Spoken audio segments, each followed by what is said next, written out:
하나님의 말씀 누가복음 12장 13절에서 21절, 13절부터 제가 읽어드립니다. 무리 중에 한 사람이 이르되 선생님 내 형을 명하여 유업을 나와 나누게 하소서 하니 이르시되 이 사람아 누가 나를 너희의 재판장이나 물건 나누는 자로 세웠느냐 하시고 저희에게 이르시되 삼가 모든 탐심을 물리치라 사람의 생명이 그 소유에 넉넉한 데 있지 아니하니라 하시고 또 비유로 저희에게 일러 가라사대 한 부자가 그 밭에 소출이 풍성하매 심중에 생각하여 가로되 내가 곡식 쌓아둘 곳이 없으니 어찌할꼬 하고 또 가로되 내가 이렇게 하리라 내 곡간을 헐고 더 크게 짓고 내 모든 곡식과 물건을 거기 쌓아두리라.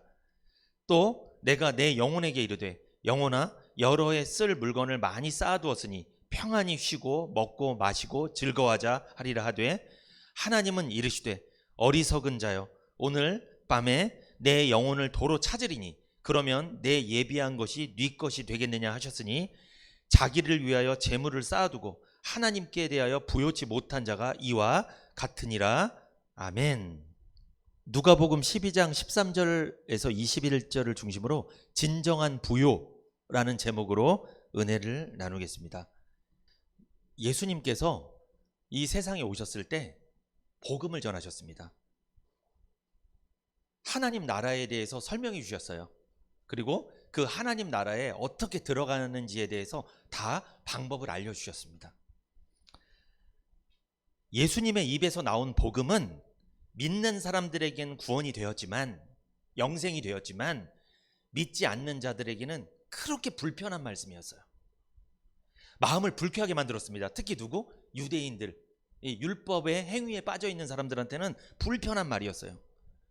율법의 행위로 구원받으려는 사람들에게 복음을 믿음으로 구원받는다는 것은 매우 불쾌한 일이었어요.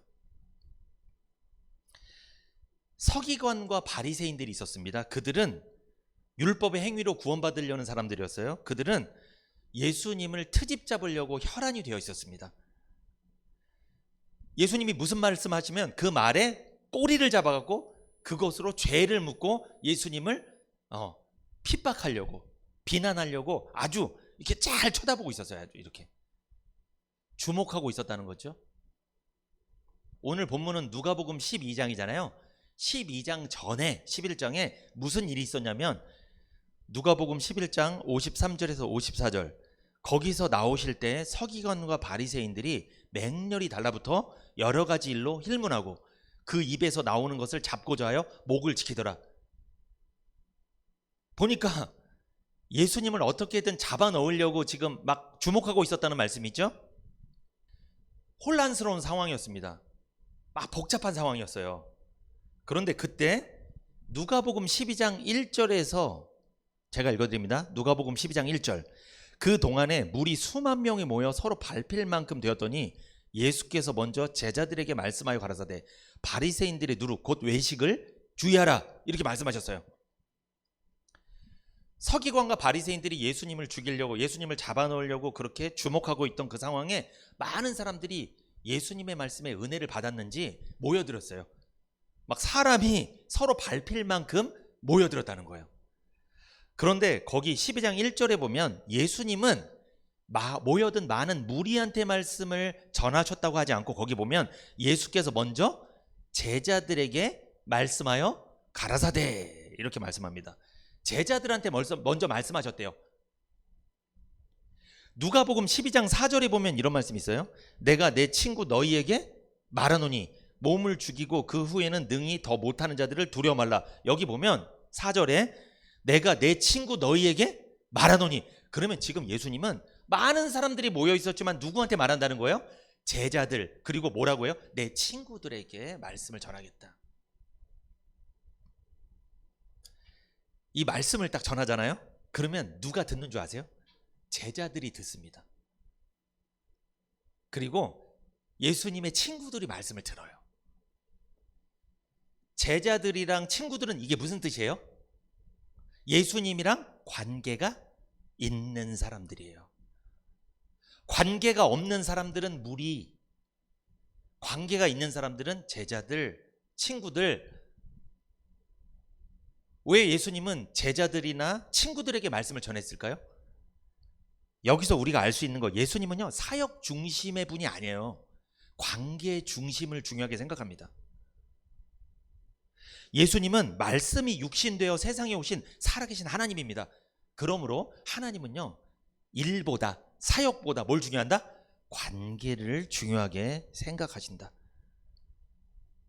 우리는 여기서 교훈을 받아야 됩니다. 뭐다?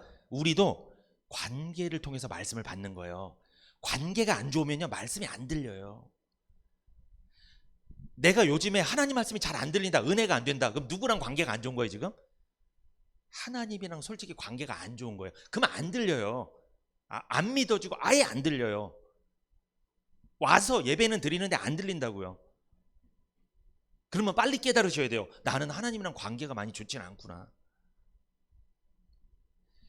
사람과의 사이에서도 누구 말이 잘 들리죠? 나랑 관계가 좋은 사람, 친구, 그 사람이 하는 말이 잘 들리고 내가 하는 말이 그 사람 잘 듣고 서로 의사소통이 잘 돼요. 그런데 관계가 안 좋으면 끝입니다. 그러면 안 들려요. 그리고 들어도 다 나 잔소리로 들려. 또 다 아주. 신앙생활은요 관계가 중요한 거예요. 와서 뭘 하려고 하는 것보다 더 중요한 건 관계를 먼저 잘 맺는 게 중요해요. 그래야지 좋은 관계 속에서 힘을 받아서 교회에서 일을 충성되게 할 수 있는 거예요. 근데 사람들은 관계는 안 좋은데 충성되게 하려고 그래. 열심히 하려고 그래. 그거 오래 못 갑니다. 그거는 한계가 있어요. 그거는. 왜 예배가 중요하죠? 왜 말씀 듣는 시간이 중요하죠? 말씀을 듣고 예배를 드리면서 누구랑 관계를 맺는 거예요? 하나님과 관계를 맺으면서 하나님 나에게 아버지가 되시는구나, 나한테 좋은 분이구나, 그러니까 내가 그분을 위해서 이렇게 해야지라고 힘이 생겨서 일을 하는 거지. 하나님이랑 관계도 없는데 내가 내 힘으로 해야 되겠다. 여러분 여기는 동호회가 아닙니다. 교회는 내가 좋아서 내 힘으로 하는 곳이 아니에요. 여기는 광야라니까요. 광야는 내 힘과 의지가 필요 없는 곳이에요. 하나님만 보고 따라가는 곳이에요. 그래서 하나님이랑 좋은 관계를 맺으려면 예배를 잘 들어야 되고 집중해야 되고 말씀을 잘 들어야 될 줄 믿습니다. 누가복음 12장 1절에 예수님께서 제자들에게 말씀했습니다. 뭐라고? 바리새인들의 누룩 곧 뭘 주의해라? 외식을 주의해라. 여기 예수님은요 외식을 주의하라고 말씀하셨어요. 이걸 좀 설명해 드릴게요. 이 외식은 무슨 뜻이냐면 가장하는 거예요. 포장하는 거예요. 그리고 위선적인 거예요. 그리고 연기하는 거예요. 연기.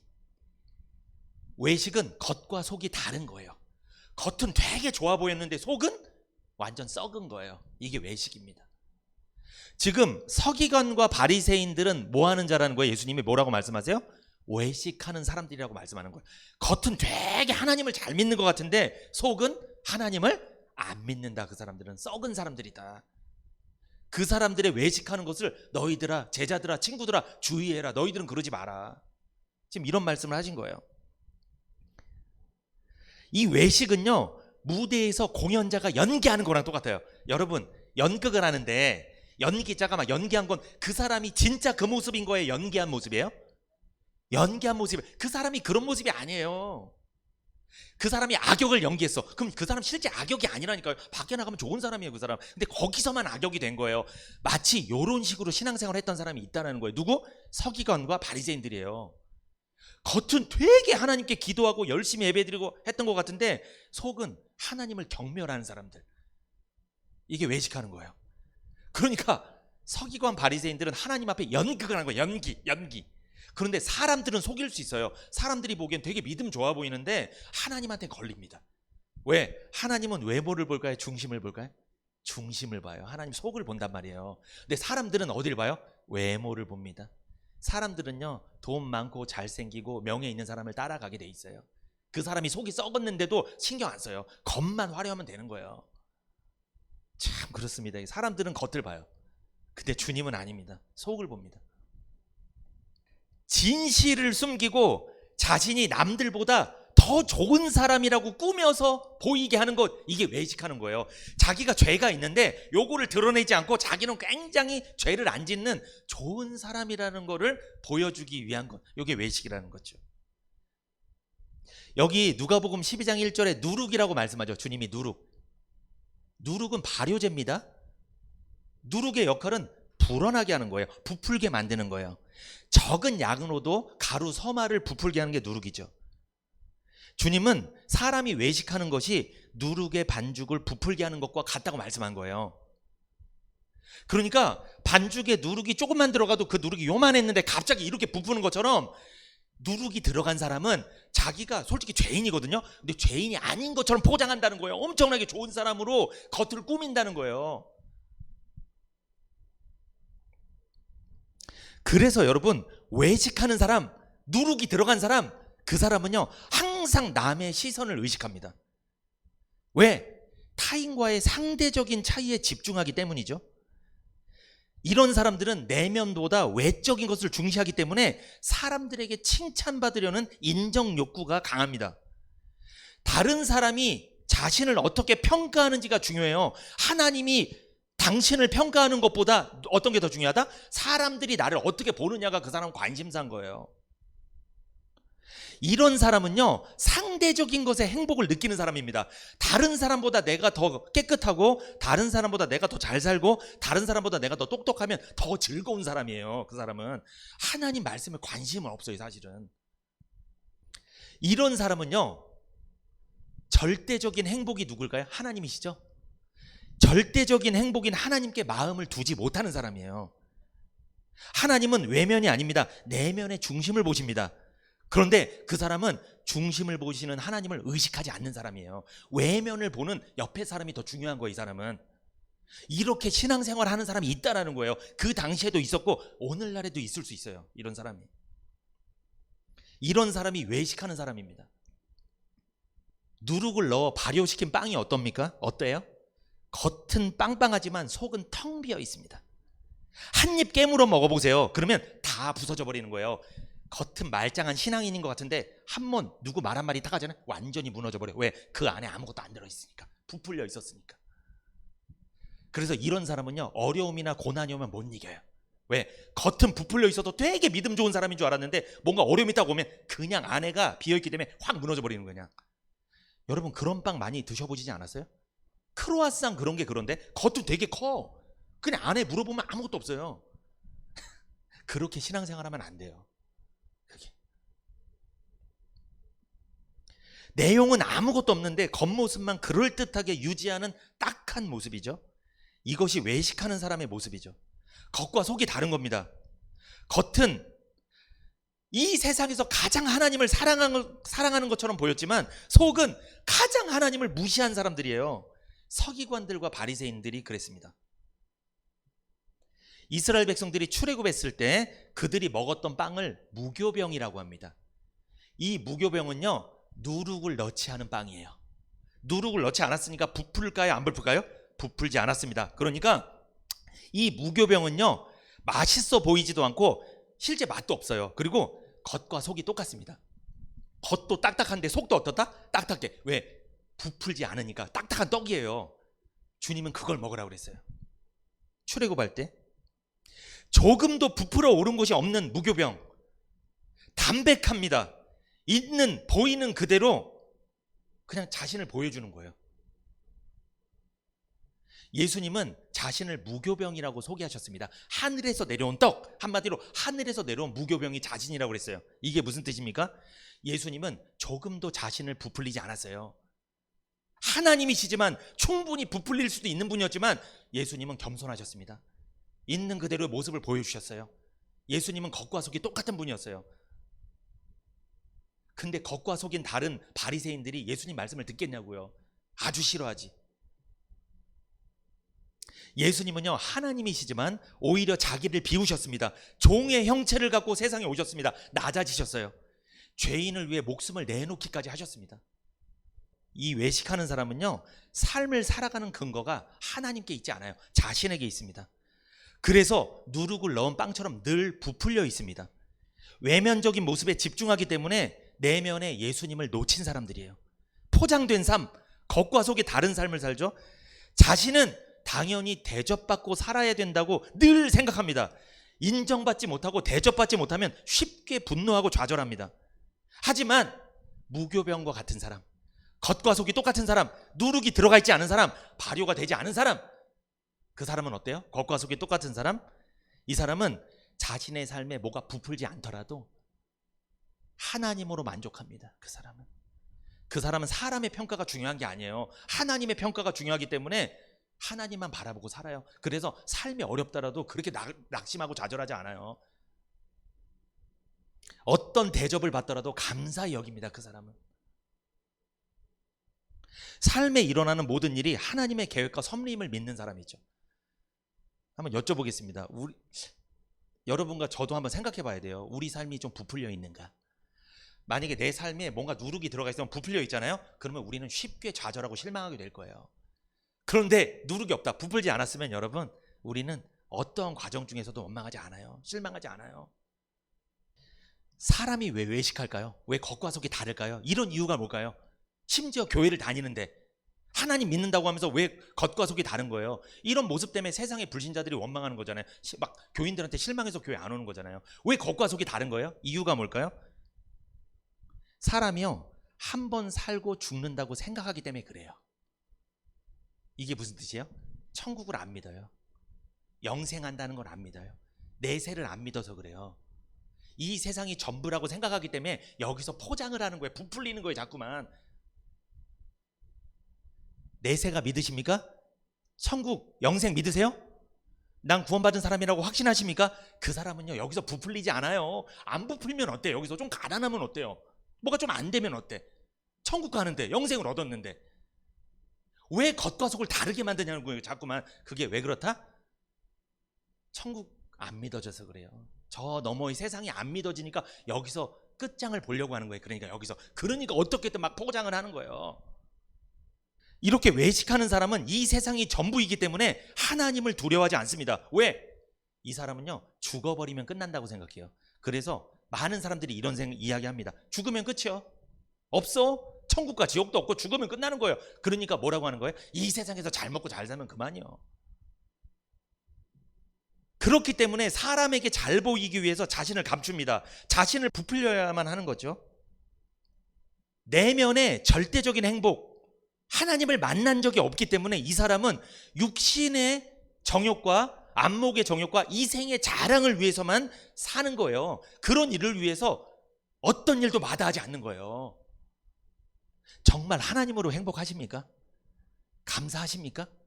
이 구원받은 것도, 이렇게 예배드리는 것도 너무 감사하세요? 그러면 여러분은 누룩이 안 들어간 거예요. 근데 누룩이 들어가잖아요. 감사가 안 돼요. 원망하고 불평밖에 안 나와요. 막 짜증, 분노밖에 안 나와요. 그러니까 어떻게든 부풀리려고 하는 거예요. 왜? 사람들한테 잘 보여야 되니까. 그거라도 인정을 좀 받고 싶어서. 근데 그것도 한계가 있을 겁니다. 어느 날 그 부풀렀던 게 풍선 터지듯이 퐁 하고 터져버리면 그때 아무것도 없는 나의 모습을 볼 때 절망하게 될 겁니다. 하나님으로 부자가 되시기를 축복합니다. 하나님으로 부자가 돼야 돼요. 하나님 것으로. 누가복음 12장 6절 시작. 참새 5이 아사리온 2에 팔리는 것이 아니냐. 그러나 하나님 앞에는 그 하나라도 잊어버리시는 바 되지 아니하는도다. 여기 아사리온이란 말 나오죠. 이것은요, 그 당시에 화폐 단위예요. 우리나라는 원이잖아요. 원. 1,000원, 만원, 뭐 이런 5만원 이런 화폐 단위가 아사리온입니다. 그런데 이 아사리온은 굉장히 적은 금액을 말해요. 데나리온의 16분의 1이 아사리온이에요. 그런데 이 데나리온은 뭐냐면 한 사람이 그날 품삯을 말하는 거예요. 그날 일하는 품삯. 오늘날 이렇게 기술이 없는 분이 그냥 막일을 했을 때 버는 돈이 제가 어렸을 때만 해도 몇만 원, 막 4만 원, 5만 원 이거밖에 안 됐어요. 근데 지금은 많이 오른 것 같아요. 그 버는 돈이. 지금은 10만 원 이상인 것 같습니다. 막일을 하셔도. 그래서 한 사람이 하루 막일을 해서 버는 돈이 10만 원이라고 쳤을 때, 그게 한 데나리온이라고 쳤을 때 아사리온이 16분의 1이죠. 그러면 10만 원을 16분의 1로 나누면 6천 원 정도 나와요. 그러니까 한 아사리온이 6천 원이라고 보시면 됩니다. 한 아사리온이 6천 원이잖아요. 두 아사리온은 얼마? 12,000원에 참새 5마리를 살 수 있었다는 거예요. 그러니까 참새 한 마리에 2, 3천 원 정도밖에 안 하는 거예요. 굉장히 저렴한 금액이죠. 왜 참새를 샀냐? 그 참새를 잡아다가 구워 먹고 먹이로 썼단 말이에요. 먹었단 말이에요. 이스라엘 백성들이 먹을 게 없으니까, 가난하니까. 시장에서 참새를 파는 사람한테 가서 사서 그거를 먹었다는 거예요. 마태복음 10장 29절 시작. 참새 2마리가 한 아사리온에 팔리는 것이 아니냐. 그러나 너희 아버지께서 허락지 아니하시면 그 하나라도 땅에 떨어지지 아니하니라. 마태복음 10장 29절에는 참새 2마리가 한 아사리온이래요. 그러면 2 아사리온에는 몇 마리 받아야 돼요? 4마리. 그죠? 그런데 누가복음 12장 6절에서 주님은 2 아사리온에 몇 마리? 5마리 준대요. 아니 누가복음에서는 2 아사리온에 5마리, 마태복음에서는 몇 마리? 4마리. 2 아사리온에 4마리. 그럼 어디가 더 많이 주는 거예요? 누가복음에서 더 많이 주는 거죠. 1마리 더 주잖아요. 이런 말씀을 왜 하셨을까? 원래 한 아사리온 6,000원에 2마리가 맞아요. 그러니까 12,000원에 4마리가 맞아요. 그런데 5마리를 준다는 건 뭐냐? 그 상인들이 당시에 너무 가난하니까 백성들이 한 마리씩 뭘 주는 거예요? 덤으로 주는 거예요. 불쌍하니까 이거 더 먹으라고. 덤으로 주는 1마리 플러스 1. 우리 마트 가면 하나 달려있는 거 있잖아요. 그런 거 우리가 고르잖아요. 덤으로 주는 거예요. 덤으로. 참새는 여러분 아주 값싼 것을 의미해요. 값싼 것. 그런데 이렇게 보잘것없이 값싼 것일지라도 보세요. 여기 보세요. 누가복음 12장 6절에 그러나 하나님 앞에는 그 하나라도 잊어버리시는 바 되지 아니하는도다. 그러니까 하나님이 참새가 시장에서 몇 마리가 팔리는지도 다 보고 계신다는 거예요. 그러니까 참새 그 몇천 원 안 하는 보잘것없는 것도 하나님의 시야에 있다는 거예요. 하나님이 관심을 두고 있다는 거예요. 이런 말을 왜 하셨을까요? 마태복음 10장 29절 그러나 너희 아버지께서 허락지 아니하시면 그 하나라도 땅에 떨어지지 아니하다. 참새 1마리도 날아가다 땅에 떨어지는 일이 없다. 하나님이 허락하면 떨어지는 거다. 허락하지 않으면 안 떨어진다. 이건 무슨 뜻이다? 하나님이 참새 1마리도 다 돌보고 계신다. 이런 말씀을 왜 하셨을까요? 참새 5이 2 아사리온에 팔리죠. 그러면 4마리는 원래 받을 거고 1마리는 덤으로 받았잖아요. 덤으로 받은 그 1마리도 하나님이 관심이 있다 없다? 있다. 4마리 말고 덤으로 주는 그 1마리도 하나님은 눈여겨보고 있다. 돈으로 계산되진 않았지만 덤으로 주는 그 1마리마저 하나님 앞에서는 기억되지 않는다. 다 하나님 기억하고 있다. 이처럼 여러분 정상적으로 돈을 주고 산 4마리도 하찮은 존재잖아요. 몇천 원 안 한 거잖아요. 근데 덤으로 주는 건 가치가 있는 거예요, 없는 거예요, 사실? 그건 없는 거예요. 그냥 준 거예요. 덤으로 끼워주는 무가치한 존재인 참새 1마리까지도 하나님은 잊지 않으시고 돌보시는 하나님이라고 한다면 사랑하는 하나님의 자녀들은 돌보지 않겠냐는 거예요. 제발 믿음을 가지라는 거예요. 무엇을 먹을까 입을까 마실까 고민하지 말라는 거예요. 하나님이 너희 아버지신데 아니 값을 치르고 팔리는 4마리도 하나님 기억하는데 덤으로 주는 그 1마리도 하나님 잊지 않는데 하나님이 허락해야 땅에 떨어지고 허락하지 않으면 그 1마리도 땅에 안 떨어지는데 다 우리의 생사화복의 결정이 하나님께 있는 건데 그게 우리 아버지인데 참새도 귀히 여기는 아버지인데 왜 하나님을 아버지라고 안 믿냐는 거예요. 하나님을 아버지로 믿었다면 너희가 외식했다 안 했다? 하지 마라. 외식을 왜 자꾸 부풀리냐는 거예요. 인생을 하나님을 아버지라고 믿으면 주어진 것에 감사하면서 살으라는 거예요. 다 하나님이 다 때 되면 다 인생을 평안하게 해줄 건데 다 배부르게 할 건데 뭐가 그렇게 못 믿어서 너가 노력을 하냐는 거예요. 자꾸만 뭔가 해갖고 자꾸만 인생을 포장을 하냐는 거예요. 자꾸. 여러분 그러면 외식은 왜 하는 거예요? 하나님을 뭐로 안 믿어지는 거예요? 아버지라고 안 믿어지니까 자기가 때우는 거예요. 자꾸 뭔가 포장을 하는 거예요. 사람들한테 인정받으려고 하는 거예요. 그래서 그러면 서기관과 바리새인들은 생각했어야 돼요. 하나님은 참새 1마리도 그 가치 없는 존재도 귀하게 여기는데 우리도 귀하게 여기겠지. 이런 생각이 그들은 없었던 거예요. 없는 거예요. 오늘날 교회를 다니면서 그런 분들도 있을 수 있어요. 하나님이 지금 우리를 깊은 사랑과 관심으로 돌보고 계시는데 그것을 믿으라는 거예요. 그런데 여러분 우리가 살아가면서 덤으로 담아준 5번째 참새와 같이 우리 인생이 그렇게 초라하게 느껴질 때가 있습니다. 그럴 때가 있어요. 그런데 이렇게 덤과 같은 5번째 참새일지라도, 가치 없이 느껴지는 인생이라고 생각이 들지라도 하나님은 그 참새마저도, 덤으로 준 참새마저도 땅에 떨어지지 않게 하시는 분인 줄 믿으시기 바랍니다. 그 덤으로 준 참새 한 마리도 귀하게 여기시는 하나님이세요. 하물며 하나님이 우리를 돌보지 않겠냐는 거예요. 누가복음 12장 7절 읽어보겠습니다. 시작. 너희에게는 오히려 머리털까지도 다 세신 바 되었나니 두려워 말라. 너희는 많은 참새보다 귀하니라. 여기 나오죠. 너희는 많은 참새보다 귀하다. 너희에게는 오히려 머리털까지도 셌다. 여러분, 내 머리털 숫자 센 분 있어요?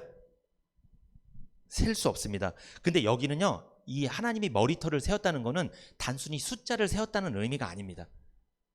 이게 무슨 뜻이냐면 머리털 하나하나에 번호를 매겼다는 거예요. 그리고 거기다가 라벨을 붙였다는 거예요. 라벨을. 이게 무슨 뜻이에요? 하나님은 머리털 하나도 관리한다는 거예요. 그러면 목사님, 저 요즘에 머리 감으면 머리가, 저도 좀 빠지긴 하는데 머리가 좀 빠집니다. 이거 누가 허락한 거예요? 빠지는 게? 하나님이 허락해서 머리가 빠지는 거예요. 허락하지 않으면 머리도 안 빠져요. 그거 머리털에 라벨을 붙였다니까. 라벨을. 오늘은 82번째 머리털이 빠져라. 그럼 그게 빠지는 거다. 이렇게 우리 눈에는 똑같은 머리털인데 거기 하나님 눈에는 라벨이 붙어 있어요. 그렇게 하나님이 세심하게 관리합니다.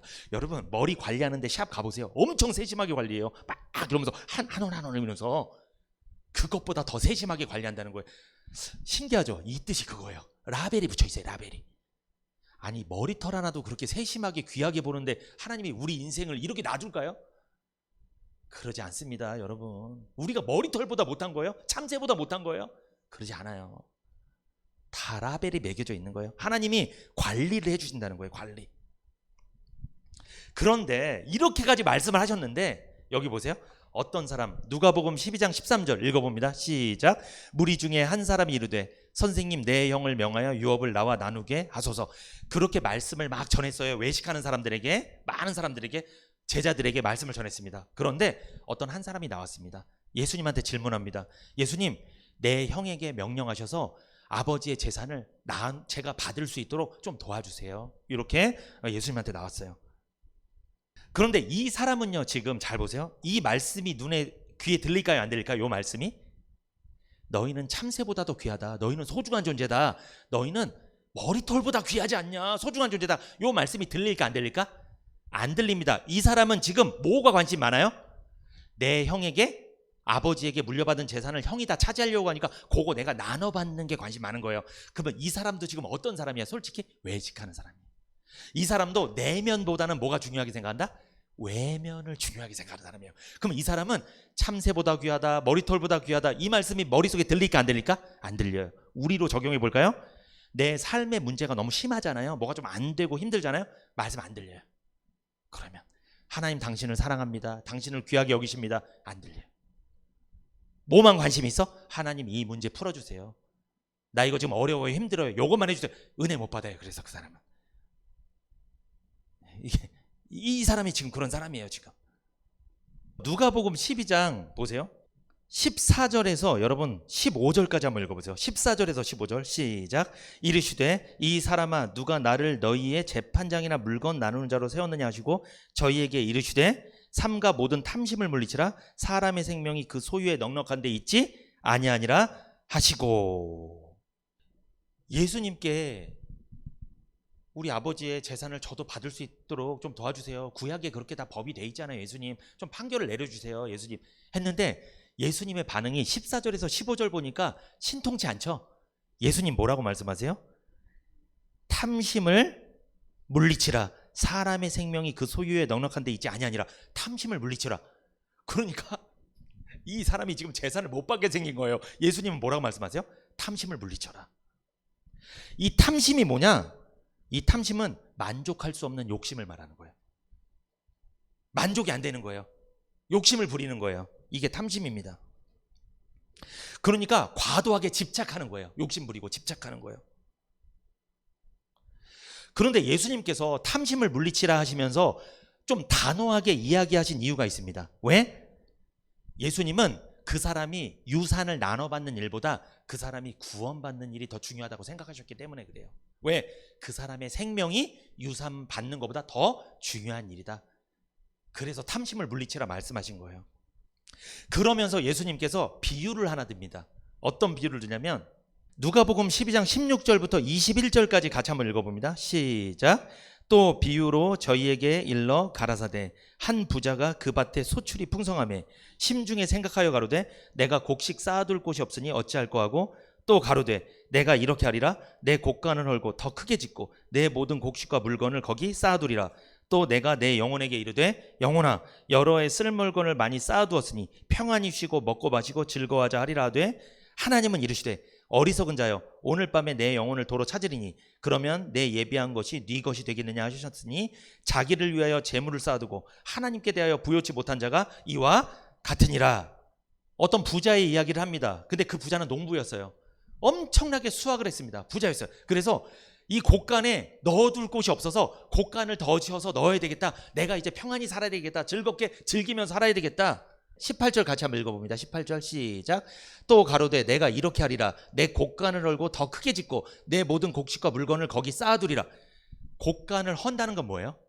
너무나 많아서 그렇죠. 이 많아서 헌다는 건 내가 새로운 사업을 더 해야 되겠다. 지금 사업도 잘 되는데 더 욕심을 부리겠다. 내가 더 사업을 번창을 시키겠다. 늘리겠다. 만족을 못하는 거예요. 이게 뭐라고 그랬어요? 아까 전에 만족을 못하는 욕심, 탐심입니다. 이 사람이 지금 탐심에 빠진 거예요. 탐심에 빠진 최초의 인간의 이름 아십니까? 누굴까요? 탐심에 빠진 최초의 인간 아담과 하와죠. 하나님이 주신 에덴 동산을 만족을 못해. 에덴 동산을 만족을 못해. 그래서 그거 하나 안 줬는데 그 선악과를 먹으려고 욕심을 부리려다 완전히 죄악에 빠졌죠. 탐심을 부렸던 최초의 인간은 아담과 하와입니다. 그의 후손들도 똑같이 탐심을 부립니다. 만족을 못해요. 사람은 만족이 없어요. 계속 욕심을 부립니다. 그런데 그 사람에게 주님이 하신 말씀, 냉정한 말씀을 하십니다. 20절에서 21절 같이 읽어봅니다. 시작. 하나님은 이르시되 어리석은 자여 오늘 밤에 내 영혼을 도로 찾으리니 그러면 내 예비한 것이 네게 되겠느냐 하셨으니 자기를 위하여 재물을 쌓아두고 하나님께 대하여 부요치 못한 자가 이와 같으니라. 주님이 이런 말합니다. 오늘 밤에 너의 영혼을 찾겠다. 이게 무슨 뜻이에요? 너의 영혼의 주인은 누구다? 나다. 내가 이 세상에 너를 보낸 건데 다시 너를 불러야 되겠다. 여러분 이 말은요 사망 선고예요. 이거는 구원받은 사람한테는 이 말은 나쁜 말이 아닙니다. 주님 만나러 가는 거니까. 근데 구원받지 못했거나 이 세상이 전부인 외식하는 사람한테는 이 말은 충격이에요. 이거는 오늘 밤에 데려간대요. 영혼의 주인이신 하나님께서 거둬간다는 거예요. 여기서 보면 어리석은 자 나오죠. 이 어리석은 자는 머리가 나쁜 사람을 말하는 게 아니에요. 이 부자는요 머리가 좋은 사람입니다. 그러니까 재산을 늘렸죠. 농사를 잘한 거죠. 어리석은 자는 분별력이 없는 사람이에요. 어떤 분별력? 하나님의 것과 세상 것의 분별력이 없어요. 그러니까 세상 것만 욕심을 부리고 산 거예요. 하나님의 것이 그렇게 소중한 거라는 걸 분별을 못하고 산 거예요. 한마디로 구원의 확신이 없습니다. 영생을 얻지 못한 사람이에요. 하나님에 대해서는 가난한 사람인 거예요. 아까 누룩 넣은 빵처럼 겉은 화려한데 안에가 텅 비어 있어. 구원도 없고 영생도 없고 천국도 없고 아무것도 없어. 그러니까 오늘 밤 널 데려간다니까 큰일 난 거예요. 자기 마음속에 아무것도 없는데 지금 하나님이랑 관계가 없는데 지금 큰일 난 거죠. 이 세상에서는 하나님이랑 관계 없어도 잘 살았는데 저기 천국에 가면 하나님이랑 관계 있는 사람만 들어가거든요. 거기는 큰일 난 거예요. 지금 발등에 불 떨어진 거예요. 지금 큰일 났습니다. 이거는 정말. 하나님은 그럽니다. 어리석은 자요 그럽니다. 너는 살아있을 때 분별을 못했다. 도대체 뭐가 소중한 것인지 너는 분별을 하지 못했다. 분별 없는 자요. 오늘 밤에 내 영혼을 도로 찾겠다. 이 부자는 여러 해를 계획하고 노력했을 것입니다. 그러나 하나님은 오늘 밤에 영혼을 데려간다고 말씀하셨습니다. 그러므로 오늘 밤에 그의 모든 계획은 수포로 돌아갔습니다. 그가 전부로 생각했던 재물과 곡간의 곡식들은 그를 하룻밤도 지내지 못하게 만드는 거예요. 여러분 이거 기억하셔야 돼요. 우리가 갖고 있는 재물이나 돈이나 이거 있잖아요. 우리 하루를 못 지켜줘요. 여러분 그거 하나님 데려가면 끝인 거예요. 그냥 그게 나를 지킬 수 있는 것 같아요? 돈으로 날 지킬 수 있을까요? 병원에 가면 치료 받습니까? 하나님이 혈관 하나만 건드려버리면 죽는 거예요. 그냥 그건 못 고쳐요. 그거는. 이 부자는 큰일 난 거예요. 지금까지 계획을 세우고 다 해놨는데 이게 오늘 밤에 끝장난다는 거예요. 이거 얼마나 억울해. 이거 돈 쓰지도 못했는데. 차라리 쓰기라도 했을 걸. 차라리. 그 어떤 분 그러더라고요. 난 가난하니까 괜찮아요. 오늘 밤 데려가셔도 난 뭐 있을 것도 없으니까. 이 부자는 억울할 겁니다. 자기를 위하여 재물을 쌓아두었습니다. 이 사람은 하나님께 대하여 부여지 못했습니다. 이게 무슨 뜻이에요? 하나님의 말씀에는 관심이 없었다. 예배 드리는 것도 관심이 없고 복음에 대해서도 관심이 없었다. 자기 영혼이 천국 가고 지옥 가는 문제에 대해서 관심이 없었다는 거예요. 그러니 큰일 난 거죠. 오늘 밤에 데려간다는데. 인간의 생명은 전적으로 하나님께 달려있는 줄 믿습니다. 나를 그렇게 지켜줄 것 같은 그 돈 있죠? 나를 지켜줄 것 같은 사람, 나를 지켜줄 것 같은 그 명예가 하룻밤을 못 지켜준다는 거예요. 오늘 밤에 데려간다잖아요. 너무 세상 거 의지하지 마세요. 나 못 지켜줘요, 그거는. 그래서 여러분, 물질이 많아도 가난한 사람이 있고요, 물질이 없어도 부유한 사람이 있습니다. 오늘 본문의 부자는 물질이 많았지만 가난한 사람이었습니다. 불행한 사람이었어요. 진정한 부요는 어디 있을까요? 진정한 부요는 하나님께 있는 줄 믿습니다. 이 부자는 왜 하나님에 대하여 가난한 사람이 되었을까? 이유를 말씀드릴게요. 첫 번째, 누가복음 12장 15절 시작. 저희에게 이르시되 삼가 모든 탐심을 물리치라. 사람의 생명이 그 소유에 넉넉한 데 있지 아니하리라. 이 사람이 왜 하나님에 대해서 가난한 영혼이 되었는가? 자기의 영혼에 대해서 부요치 못했기 때문에 그래요. 사람의 생명이 소유에 넉넉한 데 있지 않습니다. 재물보다 귀한 것은 생명입니다. 천하를 얻고도 목숨을 잃으면 그보다 더 불행한 사람은 없을 것입니다. 물질로 영혼을 얻을 수 없어요. 영혼의 부요만이 진짜 부요입니다. 영혼의 부요가 뭘까요? 하나님과 좋은 관계예요. 바른 관계가 영혼의 부요예요. 하나님과 관계가 맺어지지 않았는데 삶에서 내가 부요해. 그건 저주입니다. 큰일 나는 거예요. 이건 오늘 밤 데려가면 그 사람 큰일 나는 거예요. 하나님 중심의 삶, 그것만이 영혼을 부요케 할 수 있는 거예요. 물질이 없어도 영혼이 부자인 사람들이 있습니다. 그게 여러분과 저인 줄 믿습니다. 시편 37편 16절 한번 읽어볼까요? 같이 읽어봅니다. 시편 37편 16절 시작. 의인의 적은 소유가 많은 악인의 풍부함보다 승하도다. 의인의 적은 소유가, 구원받은 사람이 가난하게 살지라도 구원받지 못한 사람이 부자로 사는 것보다 낫다라는 거예요. 생각해 보십시오. 나는 진정한 부요가 있습니까? 나는 주님과 좋은 관계를 맺고 있습니까? 그렇다면 나는 하나님에 대해서 부자인 줄 믿습니다. 영적으로 부자인 줄 믿습니다. 진정한 부요가 있는 사람인 줄 믿습니다. 두 번째, 여러분, 왜 이 부자는 가난한 사람이 되었을까? 하나님에 대해서 왜 가난한 사람이 되었을까? 21절 같이 한번 읽어봅니다. 21절 시작. 자기를 위하여 재물을 쌓아두고 하나님께 대하여 부요치 못한 자가 이와 같으니라. 이 사람은요, 하나님 나라에 대해서 부요치 못했기 때문에 그래요. 부자는 하나님 나라에 가난한 사람이었어요. 자기 소유로 하나님의 나라를 위하여 아무것도 한 일이 없습니다. 이 사람은 영원한 하나님 나라에 대해서 인색한 사람이었습니다. 자기만을 위해서 재물을 쌓아둔 사람이에요. 그러니까 이 사람은 하나님 것에 대해서 투자를 안 한 거예요. 예배도 안 드리고 헌신도 안 하고 헌금도 안 하고 하나님에 대해서 헌신한 게 없어요. 자기를 위해서만 산 거예요. 이 사람은 하나님 나라에 대해서 부요치 못한 사람입니다. 그렇다면 하나님 나라에 대해서 부요한 사람은 누굴까? 마태복음 6장 19절 읽어봅니다. 시작. 너희를 위하여 보물을 땅에 쌓아두지 말라.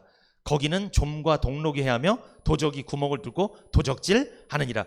여러분, 땅에 재물을 쌓아두지 말래요. 왠 줄 아세요? 다 나갑니다. 경험 많이 하셨죠? 내가 하나님께 투자하지 않고 나를 위해서 살죠? 그게 많이 남는 것 같은데 다 줄줄 새나갑니다.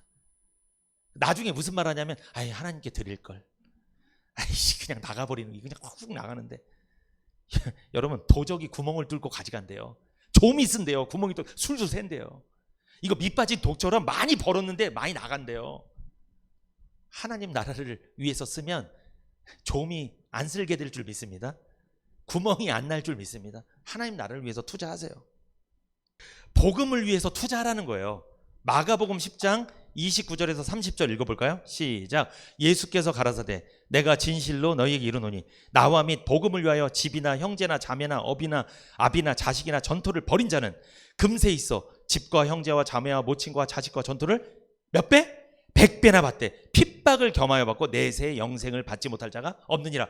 여러분, 집이나 자식이나 어미나 아비나 다 전토 버리라는 게 아니고, 진짜 버리라는 게 아니라 우선순위를 두라는 거예요. 하나님께 우선순위를 두고 투자하라는 거예요. 하나님께. 그렇다면 100배나 복을 내려주실 줄 믿습니다.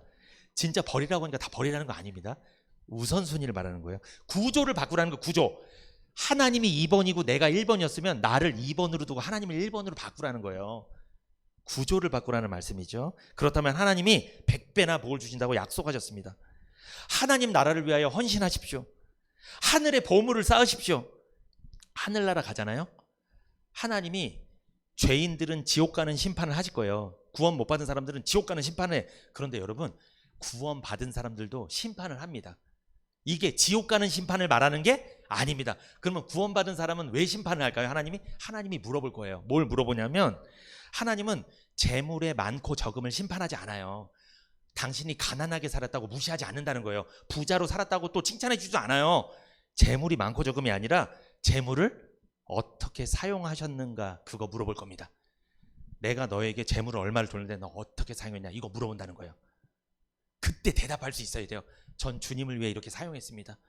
근데 저는 저를 위해서만 썼습니다. 이렇게 되면 천국은 가는데 부끄럽다는 거예요. 굉장히 부끄럽겠죠. 주님이 이걸 물어본다는 거예요. 여러분, 소유의 많고 적음이 중요한 게 아니라 그 소유를 어떻게 내가 대하느냐, 태도가 중요한 거예요. 물질보다 더 중요한 건 물질관이에요. 관. 어떻게 내가 이 물질을 사용하느냐. 하나님 나라에 대해서 부자가 되시기를 축복합니다. 주님을 위하여 헌신하라는 거예요. 마지막입니다. 여러분 20절 읽어보세요. 20절 시작. 하나님은 이르시되 어리석은 자여 오늘 밤에 내 영혼을 도로 찾으리니 그러면 내 예비한 것이 네 것이 되겠느냐 하셨으니. 왜 이 부자가 하나님에 대해서 가난하게 살았는가? 하나님을 기쁘시게 하지 못했기 때문에 그래요. 부자는 하나님을 기쁘시게 하지 못하고 살았습니다. 하나님은요, 이 부자를 보고 기뻐하지 않으셨어요. 부자는 물질을 얻었지만 하나님을 기쁘게 하는 삶을 살지 못했다는 거예요. 하나님은 이 부자의 행동을 보고 괘씸히 생각하셨는 거예요. 그래서 오늘 밤에 내 영혼을 데려가겠다 말씀하신 거예요. 여러분, 우리가 신앙생활하면서 하나님을 기쁘시게 하지 못하면 모든 것을 잃어버린 겁니다. 많은 재물을 얻었어도 하나님을 기쁘게 하지 못한다면 다 잃어버린 거예요. 명예와 권세를 얻었어도 하나님을 기쁘게 하지 못하면 아무것도 아닙니다. 하나님을 기쁘게 하는 것이 진정한 부여입니다. 우리의 삶은 어떻습니까? 하나님을 기쁘게 하고 있습니까? 하나님을 기쁘게 하는 것이 내 전 재산이 되어야 될 줄 믿습니다. 삶이 가난하더라도 내가 하나님께 기쁨이 되는 삶을 살고 있어. 예배를 드리고 말씀을 사모하고 같이 헌신하고 하나님을 위해서 투자를 했어. 이러면 가난하더라도 삶이 하나님에 대해서 부자인 사람, 그 사람이 그게 재산인 거예요. 재산. 여러분 어떠세요? 부자예요? 뭐 때문에 부자인 거예요, 여러분? 돈이 부자인 거예요? 하나님으로 부자인 거예요? 하나님으로 부자여야 돼요. 근본 맥추감사주일에 하나님을 기쁘시게 하는 주일이 되시기를 축복합니다. 결론입니다. 진정한 부요는 하나님과의 관계에 있는 거예요. 부자는 물질에 부요했지만 영적으로 부요하지 못했습니다. 그는 불행한 사람이었습니다. 그는 하룻밤을 넘기지 못했습니다. 그가 갖고 있었던 돈은 그를 하룻밤을 더 살게 하지 못했다는 거예요. 우리를 영원히 살게 하시는 분은 하나님이십니다. 그 하나님께 투자하십시오. 그 하나님의 말씀을 따라가시라는 거예요. 그 말씀을 귀히 여기시라는 거예요. 예배를 귀히 여기시라는 거예요. 우리는 진정으로 부요한 그리스도인이 되어서 하나님을 기쁘시게 하는 삶을 살아야 될 줄 믿습니다.